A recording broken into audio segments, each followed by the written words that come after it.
미국이 계속 기준금리를 인상하고 있는데 네. 빅스텝으로 인상을 하잖아요. 네. 왜 미국은 빅스텝으로 기준금리를 인상하고 있을까요? 그러니까 빅스텝이라는 표현이 사실 매우 인상적입니다. 네. 원래는 그냥 빅스텝이라는 표현을 안 쓰고 기준금리 네. 인상 뭐 이렇게 할 텐데 네. 빅스텝이라는 것은 기준금리 인상 속도가 그만큼 빅하다는 거잖아요. 그러니까 이례적이라는 뜻이에요. 빅스텝이라는 네. 것은 이례적인 일입니다. 2008년 그 글로벌 금융위기 때 네. 금리를 그때 엄청나게 내렸었죠. 역시 네. 그게 완화적 통화 정책. 네. 충격을 딛고 회복하기 위해서 그랬는데 2008년 충격 이후 그 낮은 금리가 언제까지 유지가 됐냐면 제로 금리가 네. 2015년 12월까지 굉장히 오랜 기간 제로 금리를 유지했어요. 네.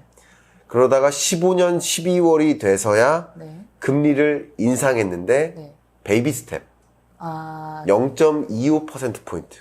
그러니까 조금 올린 거예요. 네. 왜냐면 이걸 올렸다가는 발작이 일어날 것 같으니까 조금 올린 거예요. 그랬는데 2015년 12월에 인상한 다음 또 한 차례 인상했는데 그게 얼마 만인지 아세요? 얼마만인가요? 1년 만이에요. 1년 만에 또 얼마를 올려요? 0.25%포인트를 올립니다.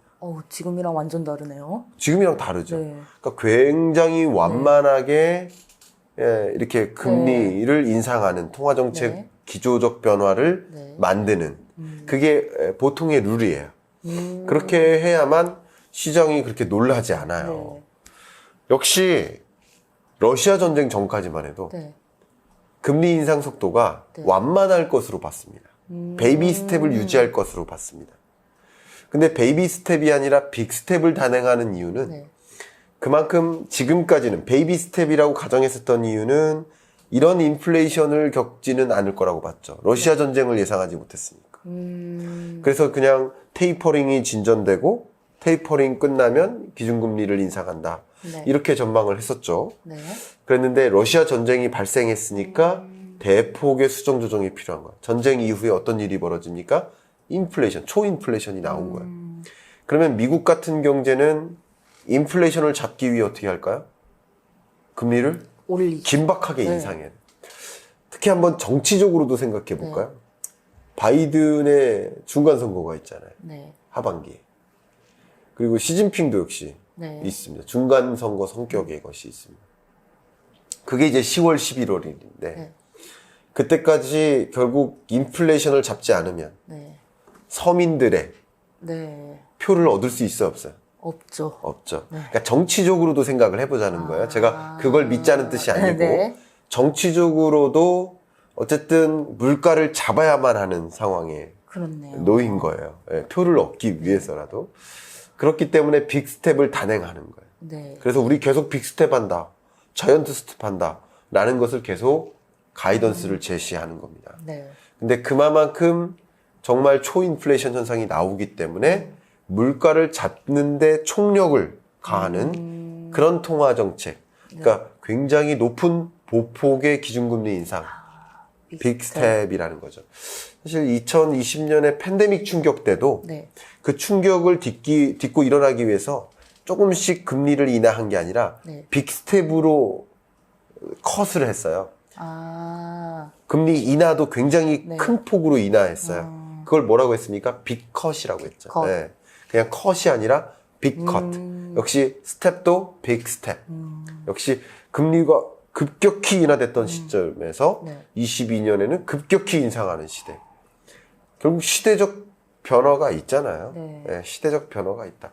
이때 투자 의사 결정했던 그 투자 스탠스와 포트폴리오는 이때 투자 의사 결정하는 그 포트폴리오랑은 완전히 달라져야겠죠. 네. 그래서 그 시대적 변화를 봐야 된다고 강조하는 겁니다. 강한 달러의 시대라고 표현을 네. 하셨어요. 네. 계속 전부터 몇 달 전부터 이렇게 말씀하셨는데 왜 강한 달러의 시대라고 말씀하시는 건가요?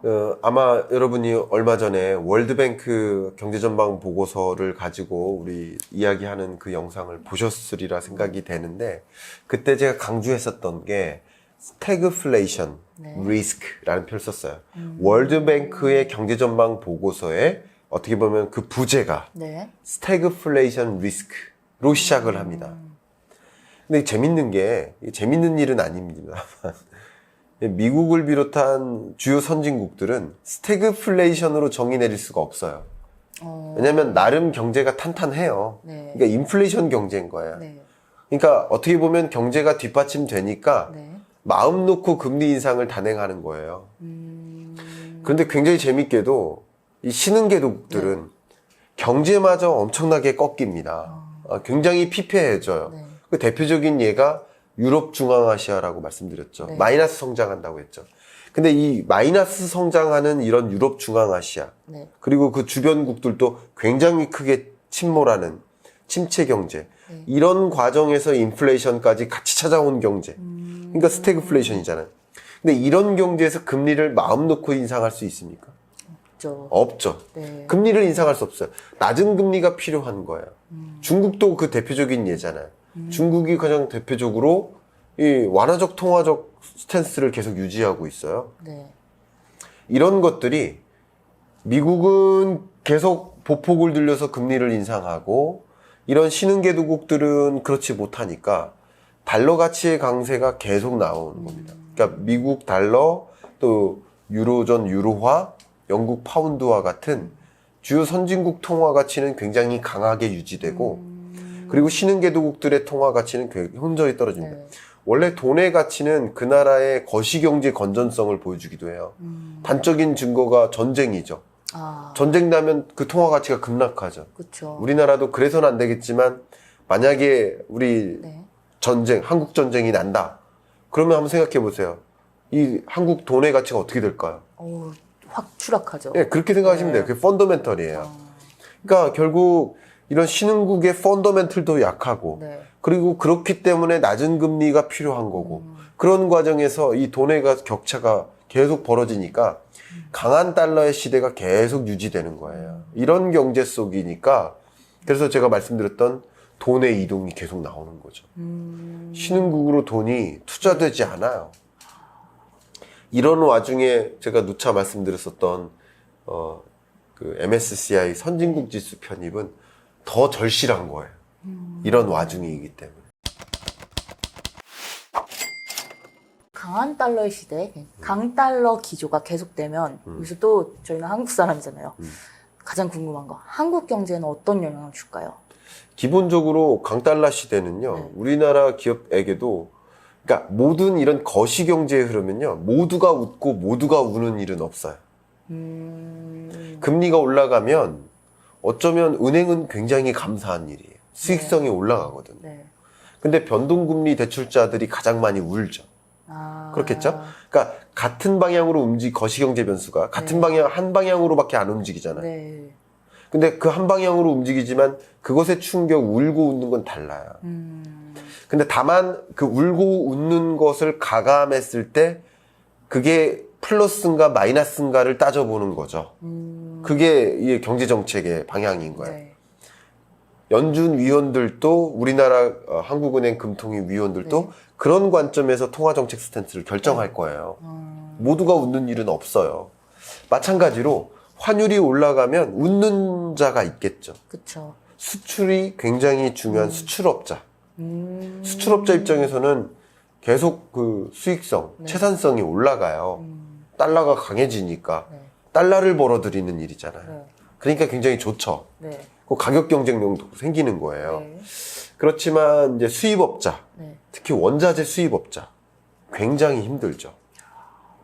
특히 이 원자재 가격이 치솟는 과정에서 우리나라 기업들 중에서 뭐 식료품 제조사들 이들은 이 식료품 원자재 가격이 치솟기 때문에 굉장히 힘들고요. 특히 한번 생각해 보세요. 낙농업자 사료값이 오르거든요. 우리나라가 이 뭐 대두나 옥수수나 뭐 이런 곡물 수입을 우리나라가 곡물 수입국 7위라는 거 아세요? 7이요. 네. 자급 이거 이거 안 책에 돼서 쓰여져 있는데 기억이 안 모르는 나죠. 척한 거예요? 모르는 척 하세요. 알고 계신 거죠? 모르는 분들 계실까봐. 방송을 좀 아시네요. 세계 곡물 수입국 네. 7위국입니다. 네. 근데 그런 나라가 왜 이렇게 곡물을 수입하느냐? 물론 뭐 식탁용 곡물도 있습니다만 네. 이 수입액의 네. 절대적인 비중 85% 이상이 네. 사료용이에요. 아. 사료용 곡물을 수입하는 거예요. 그 사료용 곡물이 그렇게 중요한 건데 실제 제가 어제 우리 목장주들을 뵀어요. 목장주. 예, 예, 예. 네. 목장주 한 100여 분을 뵀어요. 그러니까 서울 우유에서 네네. 서울 우유 협동조합에서 주관하는 네. 그 낙농 CEO 분들을 낙농 CEO라고 목장주 분들이 낙농 CEO 네. 아니겠습니까? 이분들 뵀는데 네. 얼마나 힘들겠어요. 그쵸. 지금 위기감이 감도입니다. 그 정도인가요? 근데 이분들이 가장 궁금해하는 게 뭐예요? 사료값이에요. 사료값 전망. 사료값이 특히 이제 한우 농가에서 소를 키우는데 네. 들어가는 비용이 100원이라고 한다면 그 중에 55원이 사료값? 사료값이. 굉장히 높네요. 그러니까 사료값이 오르면 얼마나 힘들까요? 같이 고기값을 올리면 좋은데 고기값을 같은 수준으로 올릴 수가 없어요. 그쵸. 그럼 안 팔릴 것 같으니까. 그쵸. 그런 거예요. 그러니까 이런 것들이 굉장한 부담이에요. 여러분 우유 가격을 올릴 수 있어요? 정부가 가만히 있을까요? 아니요.